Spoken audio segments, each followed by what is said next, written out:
Hello बच्चों, पिछले class में हम लोगों ने gravitational force on the surface of earth देखा था, जिसका फॉर्मूला फाइनली मैंने डिराइव किया हुआ था, जो आपके सामने है। क्या था फॉर्मूला? F = g(m)(r²), जहाँ पर g आपका था यूनिवर्सल ग्रेविटेशनल कांस्टेंट, m था मास ऑफ अर्थ, m था मास ऑफ ऑब्जेक्ट और r था रेडियस ऑफ अर्थ। ठीक, आज इसी को आगे कंटिन्यू करते हुए हम लोग पढ़ेंगे एक्सेलरेशन ड्यू टू ग्रेविटी। ठीक, तो बच्चों अब एक्सेलरेशन ड्यू टू ग्रेविटी क्या है देखते हैं। तो अर्थ जब किसी ऑब्जेक्ट पर जो फोर्स लगाती है, ग्रेविटेशनल फोर्स, उसके कारण उस ऑब्जेक्ट में जो एक्सेलरेशन आता है उसी को हम एक्सेलरेशन ड्यू टू ग्रेविटी कहते हैं। जैसे किसी ऑब्जेक्ट को जब फेंकते हैं तो आप उसमें फोर्स लगाते हैं, तो फोर्स लगाने के कारण वो ऑब्जेक्ट मोशन करता है, और वो कैसा मोशन करता है? Accelerated motion. ठीक है, क्यों? क्योंकि उसकी वेलोसिटी लगातार चेंज होती है। उसी तरीके से हम कह सकते हैं कि अर्थ जब किसी ऑब्जेक्ट पर ग्रेविटेशनल फोर्स ऑफ अट्रैक्शन लगाता है तो क्या करता है, उसमें एक एक्सेलरेशन आता है। ठीक है, जिसे हम एक्सेलरेशन ड्यू टू ग्रेविटी कहते हैं। तो बच्चों सबसे पहला फार्मूला, प्रीवियस फार्मूला हमने F = g(m)(r²), इसके पहले कैलकुलेट किया था, जो क्या था?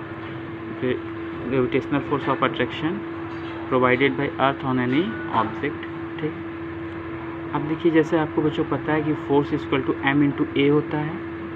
ये बात आप जानते हैं कि F = क्या होता है? m(a) होता है। ठीक, लेकिन यहाँ पर हम अर्थ की बात कर रहे हैं, तो इस एक ही जगह हमने क्या लिख दिया है? g। ठीक, तो अब दोनों सेम फोर्स की बात करें, दोनों क्या है? ये वाला भी फोर्स इसी m ऑब्जेक्ट पर लग रहा है और ये वाला भी फोर्स उसी m ऑब्जेक्ट पर लग रहा है। ठीक, तो क्या है? दोनों फोर्स को हमने क्या कर दिया भाई? दोनों फोर्स है, दोनों F है, तो दोनों क्या हो गए? बराबर हो गए। ठीक, मैंने दोनों बराबर लिख दिया। ठीक, अब देख रहे हैं कि दोनों में m कॉमन है, तो m हमने काट दिया, तो बचा क्या मेरे पास? g = m(e)/r², यानी जो एक्सेलरेशन ड्यू टू ग्रेविटी है वो किन किन फैक्टर्स पर डिपेंड कर रहा है? Universal gravitational constant, mass of Earth और रेडियस ऑफ अर्थ के स्क्वायर। देखिए बच्चों, gravitational acceleration due to gravity एक कांस्टेंट वैल्यू आती है, इसके पीछे रीज़न है। देखिए, ये भी कांस्टेंट है, मास ऑफ अर्थ भी बदलने वाला नहीं है और रेडियस ऑफ अर्थ भी कांस्टेंट है। देयरफॉर ये जो एक्सेलरेशन ड्यू टू ग्रेविटी होती है, इसकी वैल्यू एक कांस्टेंट होती है, बट हाइट के वेरिएशन पे वो क्या है? बदलती रहती है। ठीक, ये आपको फार्मूला मिल गया किसका? एक्सेलरेशन ड्यू टू ग्रेविटी का। यानी अर्थ किसी ऑब्जेक्ट पर जितना फोर्स लगाएगी, उस फोर्स के कारण उसमें जो एक्सेलरेशन आएगा उसी को एक्सेलरेशन ड्यू टू ग्रेविटी हम बोलेंगे।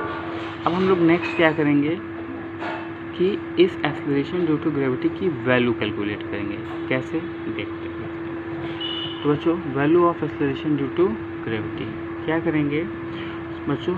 ये सारे वैल्यूज़ आपको याद रखने पड़ेंगे। जैसे जी की वैल्यू होती है 6.67 × 10⁻11 न्यूटन मीटर स्क्वायर पर किलोग्राम स्क्वायर। ठीक, दूसरा मास ऑफ अर्थ होता है 6 × 10⁻24 kg। ठीक, रेडियस ऑफ अर्थ होता है 6.4 × 10⁻6 मीटर। ये सारी वैल्यूज़ आपको याद रखनी है। ठीक, अब हम क्या करेंगे? Putting the values in equation 3, यानी जो मेन फार्मूला आया है, कौन सा? g(m)(r²), इस फार्मूला में हम सभी की वैल्यू रख देंगे। ठीक है, तो क्या मिलेगा?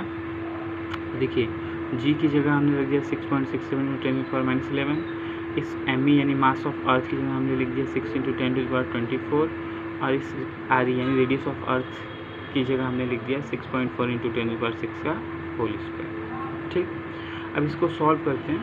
तो देखिए, 6.67 × 6 एक साथ हमने लिख दिया। ठीक, और साथ में आपको बच्चों मैथ में आप लोगों ने पढ़ा होगा एक्सपोनेंट में कि जब बेस सेम होता है, ठीक, जैसे यहाँ भी बेस 10 है, यहाँ भी बेस 10 है, तो पावर ऐड हो जाते हैं। ठीक, तो पावर ऐड होते, लेकिन ये नेगेटिव था तो ये माइनस लिखा गया, ठीक है। इसीलिए हमने 10 to the power 24 माइनस 11 लिख दिया और ये 10 इसी में आएगा, ठीक। और इसका अब देखो फिर से एक्सपोनेंट में जब पावर के ऊपर पावर लगा होता है तो पावर आपस में मल्टीप्लाई हो जाते हैं। इसी को हमने लिख दिया 6 × 2 यानी 10 to the power 12।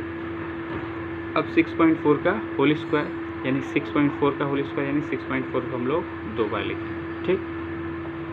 क्या हुआ 6.67 × 6 एक साथ कर दिए, फिर इन दोनों का बेस सेम था, मल्टीप्लाई हो रहे थे तो पावर हमने ऐड कर दिया, लेकिन पावर ऐड होने की बजाय सब्ट्रैक्ट इसलिए हो रहा है क्योंकि इसका साइन क्या था, नेगेटिव था।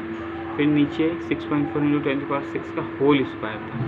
इस होल स्क्वायर के कारण ये जो 6.4 था इसको हमने 2 बार लिख दिया, ठीक। और ये जो 10 to the power 6 था इसको हमने 10 to the power 12, ठीक है। नेक्स्ट बढ़ते हैं।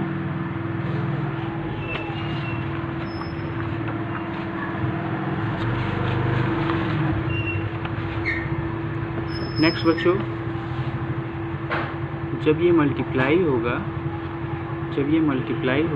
ठीक है, जब आप 6.67 को मल्टीप्लाई करेंगे तो आपको मिलेगा 4.02, ठीक। और ये 10 to the power 24 minus 11 10 to the power 13 हो गया, ठीक। और जब इस 6.64 को आपस में मल्टीप्लाई करेंगे तो आपको मिलेगा 14.96, ठीक है, 14.96, ठीक, इंटू 10 to the power। और ये जो 10 to the power 12 है वो 10 to the power 12 रह जाएगा, ठीक है। आगे देखते हैं, ठीक। अब देखिए फिर से एक्सपोनेंट का रूल यहाँ लगेगा। क्या एक्सपोनेंट का रूल? देखो बेस सेम है और डिवाइड हो रहा है, तो डिवाइड होने के सेंस में क्या होता है, पावर सब्ट्रैक्ट कर देते हैं। तो ये हो गया 10 to the power 13 minus 10 to the power 12 और इन दोनों को आपस में डिवाइड करेंगे। तो बच्चों जब आप इससे आपस में डिवाइड करेंगे तो आपको जो वैल्यू आएगी 0.981 और ये क्या हो गया 10 to the power 13 minus 10 to the power 12, यानी अब क्या बच गया मेरे पास 0.981 इंटू 10 to the power 1, ठीक। अब ये 10 to the power 1 का मतलब सिर्फ मेरे पास क्या बच गया यहाँ पे 10, यानी 0.981 इंटू 10 आप करेंगे तो जो क्या मिल जाएगा 9.81 मीटर पर सेकेंड स्क्वायर। ये क्या है, जी की वैल्यू है, एक्सेलरेशन ड्यू टू ग्रेविटी के नाम से इसे जानते हैं। ये क्या होता है, पार्टिकुलर अर्थ के सरफेस पे पार्टिकुलर प्लेस के लिए क्या होता है, कांस्टेंट है, लेकिन हाइट के वेरिएशन के साथ भी ये चेंज होता रहता है, ठीक। ये कैलकुलेशन एक बार खुद से करिएगा इसको, ठीक है, और ये डेरिवेशन भी याद रखिएगा, ठीक। मिलते हैं नेक्स्ट वीडियो में।